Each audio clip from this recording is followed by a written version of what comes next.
주간 동안 잘 지내셨습니까? 네. 우리가 성경 인물 공부가 좋은 것은 인물 속에서 나와 닮은 모습을 보고 이심전심, 동병상련 해서 서로 닮아가는 거죠. 약점을 볼 때는 나하고 비슷하니까 좀 안심이 되고 또 훌륭한 걸 볼 때는 닮아가면 되고 그래서 아까도 이게 말씀 들어보니까 한 주간 지나면서 또 좋은 점도 생각을 하고 또 아쉬운 것도 있고 이렇잖아요. 그래서 우리가 성경인물 공부에서 중요한 것은 성경에 100% 믿음의 영혼 없다. 다 약점과 어떤 그런 어려움이 있는 가운데서 하나님께서 만나시고 만지시고 만들어 가시는 과정 중에 우리가 성화의 과정 중에 있기 때문에 성경 인물 공부할 때는 두려워할 필요도 없고 낭망할 필요도 없고 그냥 닮아가는 과정이 있다는 거예요.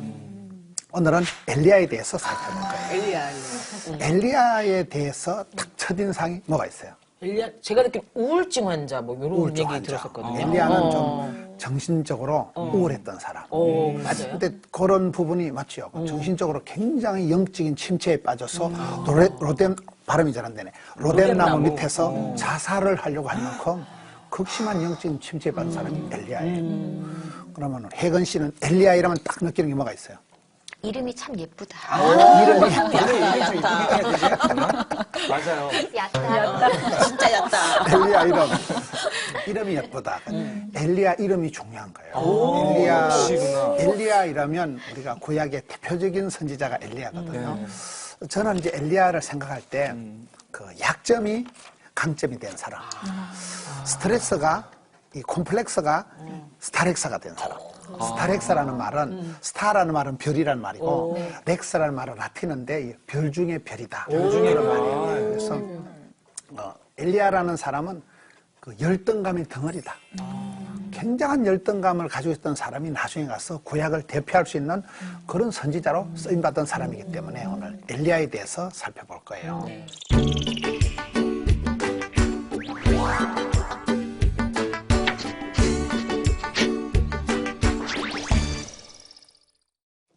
야고보서 5장 17절에 저는 가장 은혜가 되는 말씀이 엘리야는 우리와 성정이 같은 사람이라는 표현이 나와요.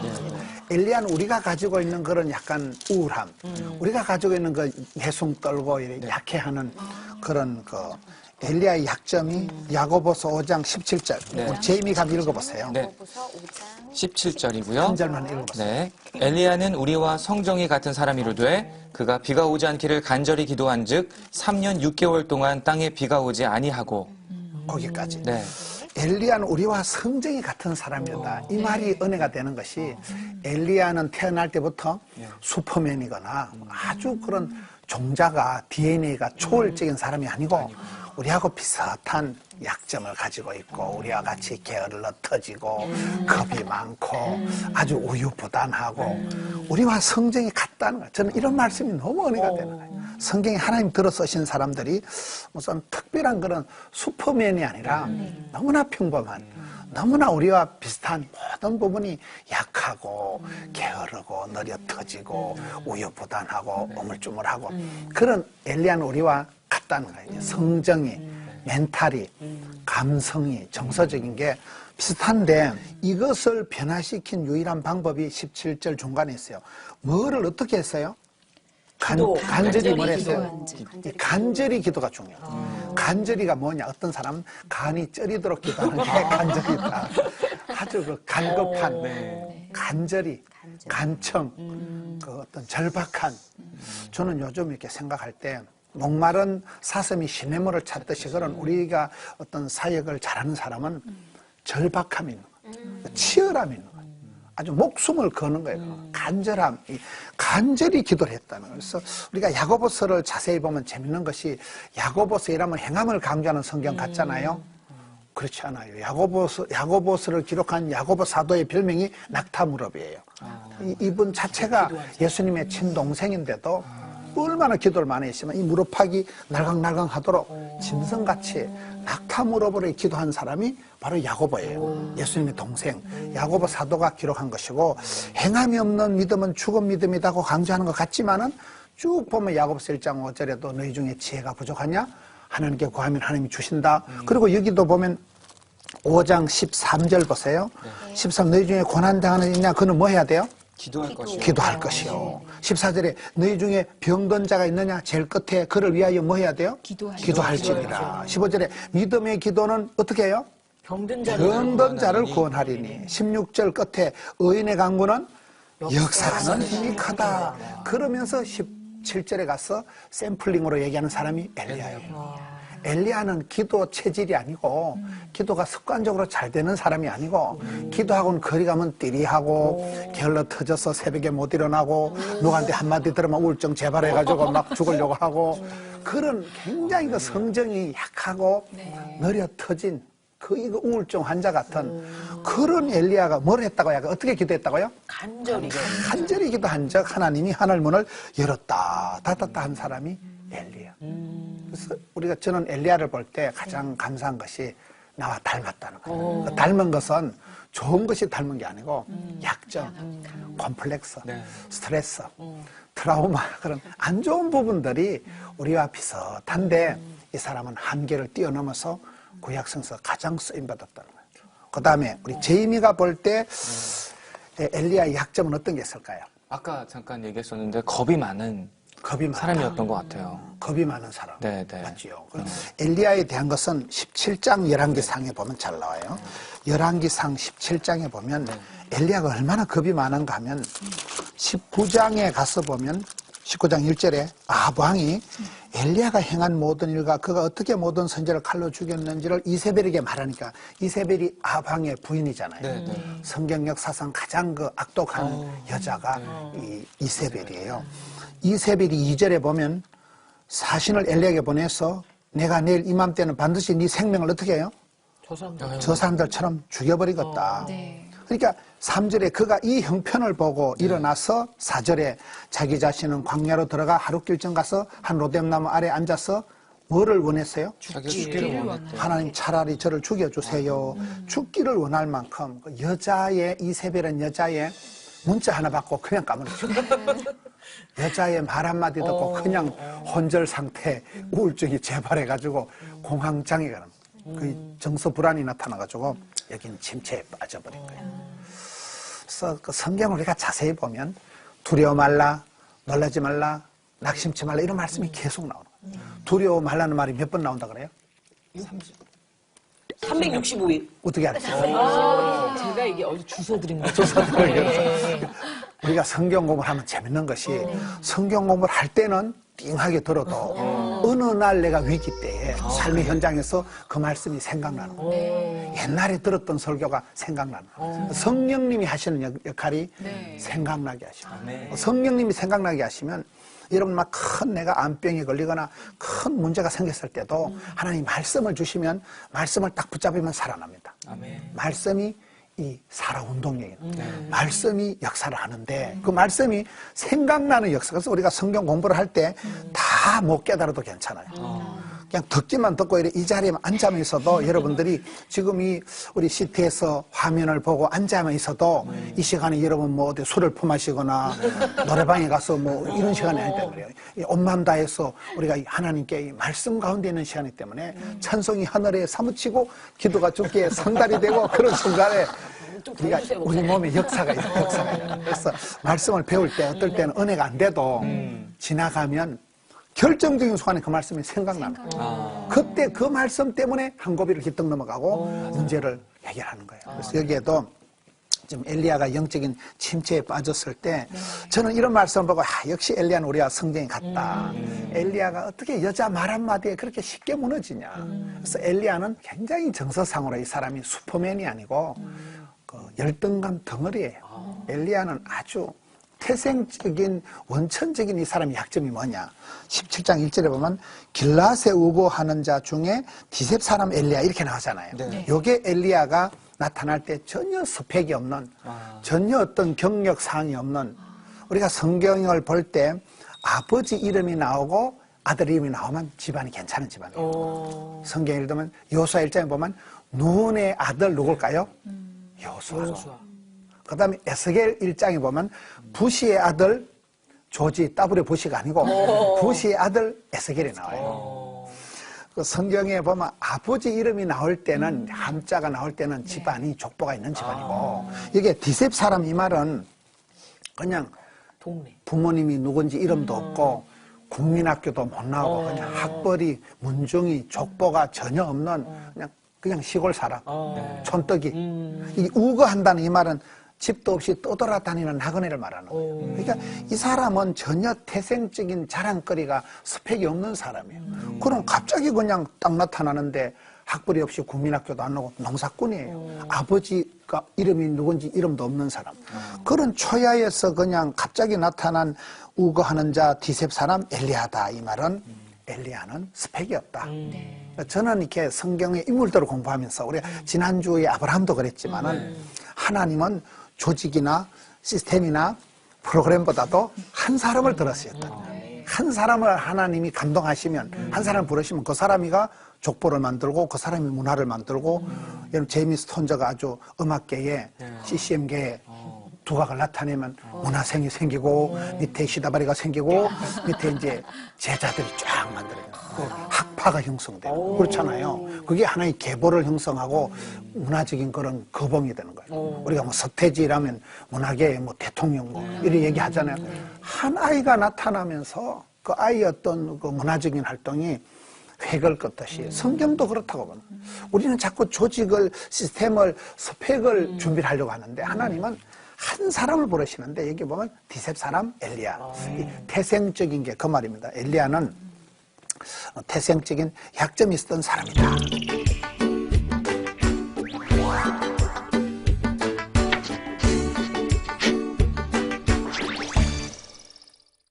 엘리야가 사역하던 시대에 정치적인 어려움을 우리가 봐야 돼요. 16장 열왕기상 16장 30절을 한번 보겠습니다. 우리 현진 씨가 한번 읽어줘 보세요. 오므리의 아들 아합이 그의 이전의 모든 사람보다 여호와 보시기에 악을 더욱 행하여 이 아합 왕이 활동하던 시대에 엘리야가 사역을 했잖아요. 근데 자기가 사역을 할 때 그때 정치적인 최고의 왕이 남쪽 유다, 북쪽 이스라엘 왕이 39명이에요.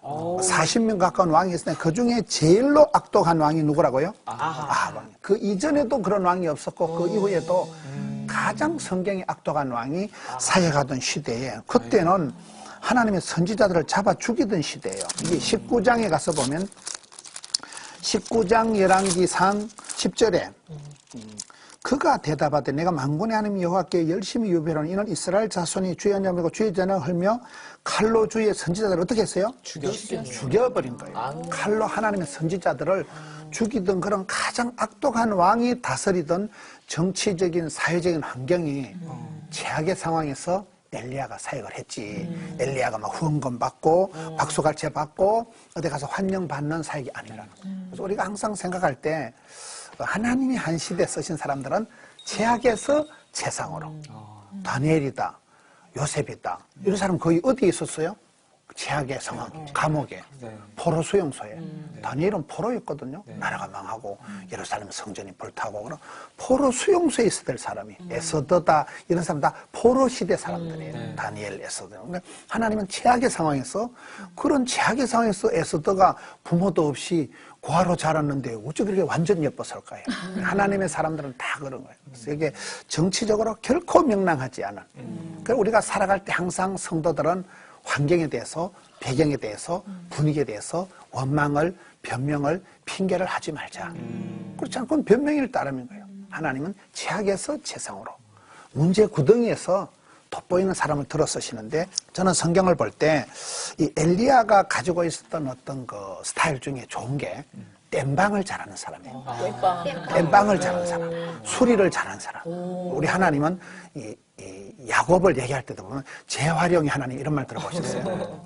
야곱은 이름 자체가 사기꾼이다, 쏘기다 이러고 야곱은 아버지도 쏘겨먹고 형님도 쏘겨먹고 야반도주하는데 은사받은 사람이잖아요. 그런 야곱을 하나님이 야곱의 아들이 12명인데 부인이 4명이잖아요. 뭐 번처 후처 해가지고 부인이 4명인데 그런 집을 배지밀 가지고 콩으로 만든 배지밀 콩가루 집안인데 그래서 하나님께서 야곱의 12아들을 쓰실 때 야 여기 서자 출신들은 왼쪽으로 서라 이런 게 없다 이 말이에요. 12아들을 묻지도 찾지도 않으시고 12아들을 그대로 다 12지파로 들어 쓰시니까 재활용이 하나님. 그래서 우리가 볼 때 야곱은 인격적으로도 문제가 많고 집안도 복잡한 집안인데 그런 복잡한 집안의 야곱을 들어 쓰셨듯이 재활용이 하나님이라는 게 열왕기상 18장 30절로 가봅시다.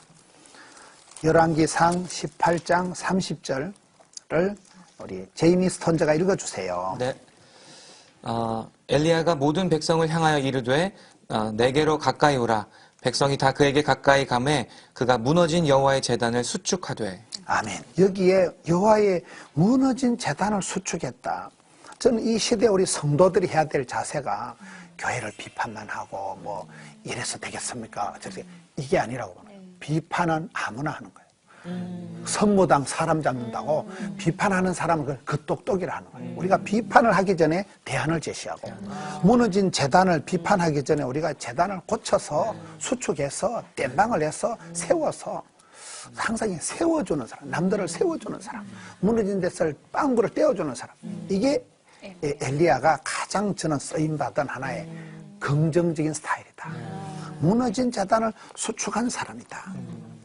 그 다음에 열왕기하로 한번 가겠습니다. 열왕기하 2장 12절. 열왕기하 2장 12절이 엘리야가 가장 크게 쓰임받은 엘리야의 모습을 이렇게 얘기합니다. 열왕기하 2장 12절을 우리 현진 씨가 읽어주세요. 엘리사가 보고 소리 지르되 내 아버지여 내 아버지여 이스라엘의 병거와 그 마병이여 거기까지. 하더니. 지금 엘리야가 여기는 성천하는 장면이에요. 하나님이 엘리야를 얼마나 사랑했으면 이 땅에 시신도 남겨놓지 않고 홀라당 데려가신 거예요. 그래서 성경에 하나님이 그냥 데려간 사람이 또 있어요. 누굴까요? 에녹. 그죠. 하나님이 너무나 사랑하고 하나님과 여주 동행, 아름다운 동행. 그렇잖아요. 부산을 가장 빨리 가는 방법이 뭘까요? 눈이 깜짝. 사랑하는 사람하고 같이 가면 징그러운 사람하고 가면 그게 가시방석 고난주간인 거예요. 그래서 에녹은 하나님과 늘 동행했기 때문에 아름다운 동행을 한 사람이기 때문에 하나님이 그냥 데려갔고 여기 엘리야도 구약의 대표적인 사람이기 때문에 그냥 데려가신 거예요. 근데 그 대표적이라는 게 여기에 12절에 현진 씨가 읽은 말씀 따라합시다. 내 아버지여, 내 아버지여. 이스라엘의 병거와 마병이여. 이스라엘의 병거와 그 마병이여. 아버지라는 말은 이 엘리야가 고독하게 사역을 했지만 하나님께서 후계자를 남겨주신 거예요. 사람은 만남의 축복이라는 것은 오래오래 길게 넓게 쓰임받아야 되는 것은 자기만 은혜 받고 망하는 걸 그 은혜의 막장이라고 하는 거죠. 근데 자기뿐만 아니라 천대까지 만대까지 이 복음이 복음이 이게 흘러보내는 것이 이게 축복이잖아요. 이게 축복의 통로가 돼야 되지 은혜의 막장이 되지 마라. 그런데 이 사람은 엘리야는 고독하게 최악의 상황에서 사역을 했는데 하나님께서 후계자를 붙여주신 거예요. 그 후계자가 바로 아버지라고 얘기하는 여기에 엘리사가 나타난 거예요.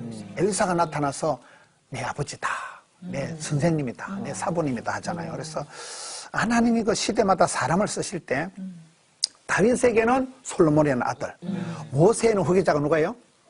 여호수아. 바울에게는 후계자가 누가요? 디모데. 엘리야에게는 후계자가 누가예요? 엘리사. 너무 잘하네 이제. 오늘 본문이 그래서 자기만에 끝나는 게 아니고 반드시 다음 사람을 일으키는, 다음 사람을 세워주는.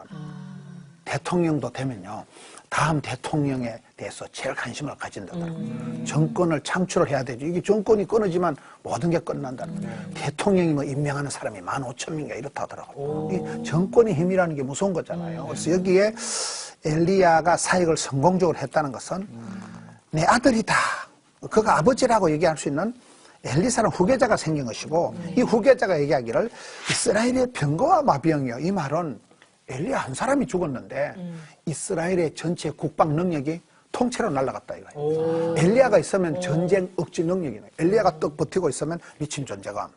전쟁이 안 일어나요. 전쟁이 일어나봤자 엘리야가 그냥 손을 대면 이겨버리니까. 전쟁 억지 능력이 있는 사람이 엘리야예요. 이스라엘 전체 우리나라 말하면 뭐 비행기 300대, 항공모함 뭐 몇십 척 하고 쌤쌤인 이스라엘의 전체 국방 능력, 이스라엘의 병거와 마병이 한 사람이 다 해버린 한 사람이에요. 그만큼 하나님 이 사람을 이 콤플렉스 덩어리, 이 열등감의 덩어리, 여자 말 한마디에 찔찔 짜고 자살하려고 하고 이런 두서가 없는 스펙이 전혀 없는 이 촌발 충만한 사람을 하나님께서는 겁나게 쓰시는 거예요. 엄청나게 존귀하게 쓰시는 거예요. 이스라엘의 전체를 가늠할 수 있는, 전체를 할 수 있는 그런 마병. 옛날엔 군대잖아요. 마병. 이스라엘의 병과 마병을 만들어 주신 거예요. 또 하나 이 사람이 구약 성경을 대표할 수 있는 성경이 있는데 마태복음 17장 3절. 이거는 혜건 씨가 한번 새 성경을 찾아보세요. 성경이 새 거니까. 마태복음 17장 3절을 찾아보면 엘리야가 구약을 대표할 수 있는 사람이라는 게 딱 나옵니다. 17장 3절을 찾아보세요. 네. 그때 모세와 엘리야가 예수와 더불어 말하는 것이 그들에게 보이거늘. 예수님께서 변화산에서 병모 되셔서 영광스러워 메셨는데 그때 예수님 계실 때 구약의 사람이 2명이 나타납니다. 율법의 대표는 누굴까요? 모세. 선지자의 대표는 누굴까요? 엘리야. 국가 대표 선수. 국보, 나라의 보물 같은 존재가 엘리야가 되어버린 거예요. 하나님은 우리를 쓰실 때 나는 아무리 변방에, 나는 아무리 시골 바닥에 우리 시티에서 시청자들만 해도 제가 낙도에 가보니까요. 아주 섬에 거기는 뭐 학교도 없고 학원도 없고 병원도 없고 슈퍼도 없는데 시티에서만 보는 거예요. 시티에서가 학교고 시티에서가 놀이동산이고 시티에서가 여기서 애기하고 그 가족이 다 시티에서 보면서 다 하더라고요. 그러니까 시티에서 방송만 들어가도 이 방송을 통해서 여기서 성경 공부하고 여기서 찬양 듣고 여기서 회개하고 여기서 은혜 받아버리면 이게 학교가 되고 병원이 되고 슈퍼마켓이 되고 다 된다고요. 그렇잖아요. 그래서 여기에도 이 엘리야라는 콤플렉스 덩어리를 하나님은 보물단지를 만들어가지고 구약 성경을 대표할 수 있는 딱 3사람이거든요. 예수님, 모세, 엘리야 할 때 그 중에 한 축을 감당하는 이 구약의 대표적인 사람이다. 그 다음에 이제 저는 엘리야의 어떤 성격, 엘리야의 어떤 기질, 엘리야의 스타일 중에 가장 제가 좋아하는 거는 열왕기상 19장 10절이에요. 제가 가장 좋아하는 엘리야의 스타일 중에 최고로 좋아하는 것이 열왕기상 19장 10절에 다 같이 저를 따라 읽었습니다. 그가 대답하되 내가 만군의 하나님 여호와께 열심히 유별하오니 이 옛날 성경에는 열심히 특심하다. 열이 특별히 심한 걸 열심히 특심하다. 제가 오늘 왜 옷을 이렇게 입고 왔을까요? 열정의 어떤 그렇지. 그러니까 엘리야는 불로 응답받은 사람. 불의 종이 엘리야예요. 그렇잖아요. 네, 맞아요. 오늘 불스러우세요. 그래서 엘리야는 불로 응답받은 사람이고 엘리야의 가슴에 불덩어리가 있은 거예요. 엘리야가 하나님 앞에 기도할 때 하나님 제가 다른 거는 몰라도 제 가슴에 열심히 특심하다. 내가 열심히가 유별나다. 다른 사람하고 비교 불가능한, 대체 불가능한 불덩어리예요, 불덩어리. 여러분, 성공하는 사람이 가지고 있는 어떤 특징 중에 가장 핵심적인 게 뭘까요? 열정. 오늘 좀 말씀드렸잖아요. 암이 걸릴 때, 그 암이 자랄 때, 우리 몸이 따뜻할 때 자랄까요? 몸이 차가울 때 자랄까요? 차가울 때. 그렇지. 암은 저온에서 정식하는 거예요. 그래서 우리가 항상 이열, 치열, 은혜 위에 은혜를, 갑절의 영감을, 7배의 근능을, 100배의 결실을, 1000대가의 축복을 우리가 가슴을 뜨겁게 해야 되는 이유가 은혜 위에 은혜가 있으니까. 항상 원리가 신앙생활을 뜨겁게 해야 돼, 뜨겁게. 신앙생활이 약해지면 내 성장 엔진이 멈춘다. 내 가슴에 불씨가 꺼지면 시험이 드는 거예요. 병이 생기는 거예요. 그래서 저는 이 엘리야가 가지고 있는 중에 어떤 것보다도 가슴에 열심히가 특심이다. 가슴에 열이 심한 게 열심이라니까. 열이 특별히 심한 게 열심이 특심이라니까. 유별나다는 표현이 재밌어요. 하나님이 우리에게 원하시는 게 거룩인데 거룩의 뜻이 뭐라 그랬어요? 거룩의 뜻은 뭐 순수하다, 깨끗하다, 정결하다 있지만 또 하나가 뭘까요? 유별나다, 다르다, 차이가 있다, 구별되다. 우리는 세상 사람들하고 달라야 되나. 가슴에 예수님의 사랑, 십자가의 사랑, 불씨가 있어야 돼. 가슴에 늘 열정을 쏘여서 우리는 열정을 가지고 세계 열방으로 나가고 가슴이 식어지는 것 자체가 몸에 암이 생기는 거예요. 가슴이 식어지는 그 자체가 시험되는 거예요. 그래서 저는 엘리야가 가졌던 최고의 자질은 열심히 요배를 했다. 제가 일부러 옷도 오늘 빨간 것을 입고 우리는 열정을 불태우고 뭐 그런 말이 있잖아요. 뭐 늙어서 죽지 마라. 따라서 죽어라. 나는 주의 일을 하다가 병들어서 죽는 사람이 아니고 따라버려가지고 내 몸을 100% 달아버려가지고. 달른다. 발음이 잘 달른다. 다시 발음해보세요. 닳는다. 달른다. 그래서 내 몸을 100%, 150% 소진해서 불태워서 불꽃같이 하루를 천년같이 불꽃이 있어요. 불꽃이. 성령님이 불이거든요. 신약에 보면 사도행전에 보면 성령님은 불처럼 바람처럼 하기 때문에 성령의 역사는 불같이 역사하시는 거예요. 구약 성경에 보면 사탄 마귀가 뱀으로 나타나잖아요. 뱀은 차가운 냉혈에 속할까요? 뜨거운 온혈에 속할까요? 냉혈. 그렇죠. 그래. 마귀는 악령은 차갑게 역사하고 성령님은 불같이 역사하기 때문에 여기에 엘리야가 열심히 유배를 났다. 저는 이 부분이 가장 멋있는. 그래서 우리가 신앙생활에서 항상 불꽃같이 살아가야 돼요. 열정이 식어지지 않도록, 이 에너지가 고갈되지 않도록, 해도 고갈되지 않는. 이게 이제 엘리야가 이렇게 된 것이 이유가 여러 가지가 있는데요. 엘리야의 이제 기도 생활을 보면 되는데, 엘리야의 기도 생활을 어떻게 보느냐?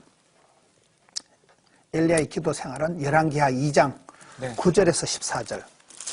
열왕기하 2장 9절에서 14절 한번 찾아놓고 보세요. 아까 말씀드릴 때 야고보에서 엘리야를 설명할 때는 기도의 샘플로 의인의 강구는 역사하는 힘이 크다, 병든 자는 기도해라 하면서 대표적인 예로 엘리야가 있는데 우리와 성경은 비슷한데 간절히 기도하니까 하늘문을 열었다 닫았다 했잖아요. 여기는 엘리야의 후계자를 선정하는 장면이에요.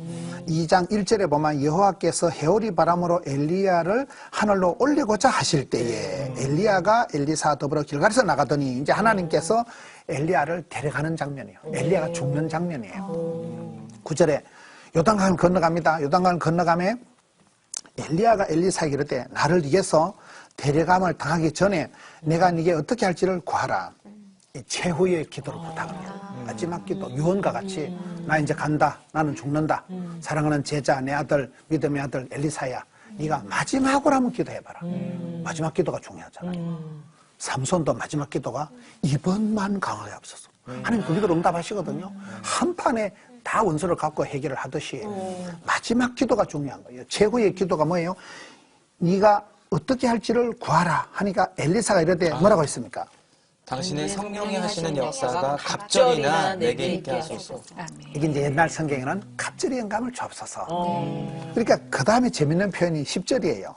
엘리야가 대답을 야 네가 어떤 기도를 했어요? 어려운 일을 어려운 일을 구하였도다. 저는 이걸 보고 깨달은 게 이왕 하는 거 세게 하자. 어차피 하는 거 잘하자. 기도를 할 때 하나님 캔디, 사탕 하나만 줄래요? 말래요? 이런 거 기도하지 말고 매점에 가서 사 먹어야 되는 거예요. 사탕 공장을 달러 가든지 발령을 아주 사탕 공장 옆으로 내달라 하든지. 기도가 여기에 어려운 기도를 해야 돼요. 쉬운 건 기도하지 말고 이왕 하는 거 이거 보면 이 엘리야가 탐복을 하는 거야. 야 네가 마지막 기도를 하라니까 어려운 일을 구하는도다 할 때 이 갑절의 영감을 달라는 것은 원래 해석을 할 때 이건 꽃배기 2배를 얘기하는 게 아니고 어떤 그 옛날에 동양에선 장남에게는 2몫을 주는 거예요. 장남의 증거가 2몫이에요. 장남의 증거가 후계자의 증거가 2배를 주는 거예요. 그건 내 후배가 되고 옛날에는 그런 그 부모님을 섬겨야 되기 때문에 아니, 장남에게만 후계자에만 갑절을 주는 거예요. 그래서 이게 갑절을 달라는 것은 나를 꽃배기로 선물을 달라는 게 아니고 나를 후계자로 삼아 달라. 이렇게 이제 어려운 기도를 하니까 하나님께서 그대로 들어주시잖아요. 그래서 이 엘리야의 사역 보면 기도로 시작해서 기도로 흘러가는데 특별히 이제 하나님께서 엘리야를 회복하시는 장면이 나와요. 열왕기상 다시 갑시다. 궁금하다. 엘리야를 하나님이 어떻게 회복하시느냐. 엘리야가 우울증에 빠져서 공황장애에 빠져서 영적인 침체에 걸려가지고 자살을 하려고 할 때 하나님 고치는 장면이 19장 이제 그 4절에 자살을 하려고 하고 거듭나서 5절부터 보세요. 로뎀나무 아래에 누워 자더니 하나님은 사랑한 자에게 뭘 주실까요? 잠을. 잠을 주시는 거예요. 잠을 잔다는 것은 마음이 편안하다는 거죠. 그죠? 속에 근심이 없어지고 마음이 편안할 때 잠을 자기 때문에 하나님께서는 응답을 주시기 전에 평강을 먼저 주셔요. 시편 107편에 보면 고요한 가운데 차분한 가운데 소원의 항구로 확 밀어붙이시는 거예요. 그래서 하나님은 건강을 회복을 주시기 전에 마음에 평강을 먼저 주십니다.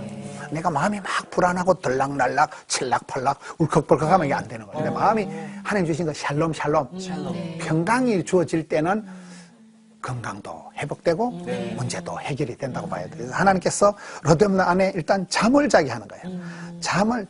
잠을 잘 때, 단잠을 잘 때 우리 몸에 모든 게 회복이 되거든요. 잠을 자더니 천사가 와서 그를 만져주시는 거예요. 성령이 우리의 마음을 어루만져 주시고 천사가 와서 터치 테라피, 허깅 테라피 만져주실 때 애기들도 많이 안아주세요, 품어주세요. 어이구 우리 애기, 어이구 우리 아기. 이럴 때 애기들이 쭈쭈 이렇게 엄마 쭈 이렇게. 그래서 애기들을 이게 잠을 재워주고 그다음에 만져주시고 그에게 이르되 일어나서 먹으라 하는지라. 이 먹는 게 중요해요. 예수님도 베드로를 고치실 때 요한복음 21장에 보면 조반을 먹어라, 생선을 먹어라. 이 먹는데 잡수실 때 기적을 많이 한 것이다. 이게 먹는데 치료가 돼요. 우리가 이번에 CTS 이 성경보다 저는 이게 좋다고 보네요. 우리 패널들과 같이 이렇게 둘러앉아가지고 얼굴을 마주보고 같이 이렇게 물 마셔가면서 같이 물어보고 하는 너무 좋잖아요. CT에서 틀어놓고 그냥 앉아서 여기서 성경보 하는 거예요. 화면 보면서 그냥 같이 성경 찾아보고 이게 얼마나 나눔과 소통과 공감과 치유와 회복과 이게 다 되어지는 여기 잡수실 때 예수님께서 베드로를 고치셨듯이 여기도 병든 이 엘리야를 6절 번쩍 머리맡에 숯불이 있으니까 떡 한 쪼가리하고 물 한 병 가지고 한 방에 힐링을 끝내버려요. 우리 하나님 이런 하나님이세요. 그래서 우리가 엘리야 일생을 보면 우리가 내만 꼴꼴하다, 내만 힘들다, 내만 비참하다 우리가 이렇게 느낄 때가 많잖아요. 이 엘리야가 19장 10절에 나만 남았거늘 오직 나만 남고 다 변화됐다 하잖아요. 다 변질됐다고 할 때 18절에 하나님 대답이 그러나 내가 이스라엘 가운데서 몇 명을 남겼어요? 7,000명을 남겼다. 다 바알에게 무릎 꿇지 아니하고 다 바알에게 입맞추지 않은 7,000명을 남겨놓은 거예요. 우리가 사역을 하다 보면 곳곳에 하나님의 숨겨놓은 사람들, 남은 자들이 7,000명이다. 이 7,000도 완전수예요. 그래서 우리가 사역을 할 때 항상 낙심하지 말고 찬송 중에 그런 거 있잖아요. 지금은 엘리야 때처럼 항상 우리가 이 시대를 볼 때 이 시대가 엘리야 시대처럼 비슷한 그런 최악의 시대, 혼란한 시대지만은 그럴 때 하나님은 그 최악에서 최상으로 엘리야를 들었었지. 우리도 이 최악의 시대에서 어떻게 해야 되겠어요? 노래를 한번 하는 게 낫겠죠. 노래를 지금은 엘리야 때처럼. 저는 노래를 잘 못하니까 제이미가 한번 노래를 한번 선창을 해보셔요. 하나, 둘, 셋, 넷. 지금은 엘리야 때처럼 주 말씀이 선포되고 또 주의 종 모세의 때와 같이 언약이 성취되네. 비록 전쟁과 기근과 비판 환난 날이 다가와도 우리는 광야에 외치는 소리 주의 길을 예비하라. 오라 주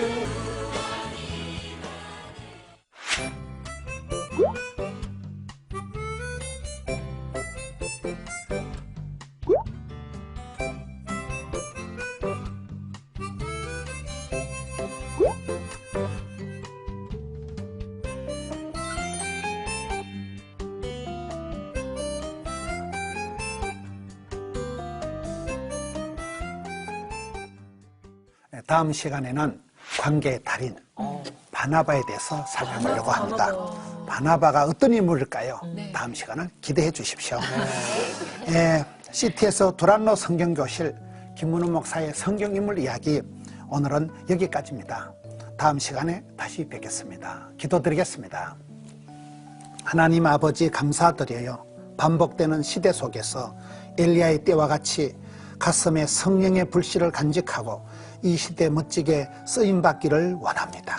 시대가 악하고 혼란할수록 믿음의 주요 온전케 하신 주를 바라보고 걸어가는 발걸음 흔들리지 않게 하여 주시고 이 혼란한 시대에 엘리야와 같이 대표적인 그런 하나님 나라를 위해서 존귀하게 쓰임받는 믿음의 용사들 다 되게 해 주시옵소서. 우리 CT에서 방송이 들어가는 곳곳마다 말씀 가운데 찬양 가운데 변화와 회개와 결단하는 믿음을 주시옵소서. 예수님 이름으로 기도드리옵나이다. 아멘.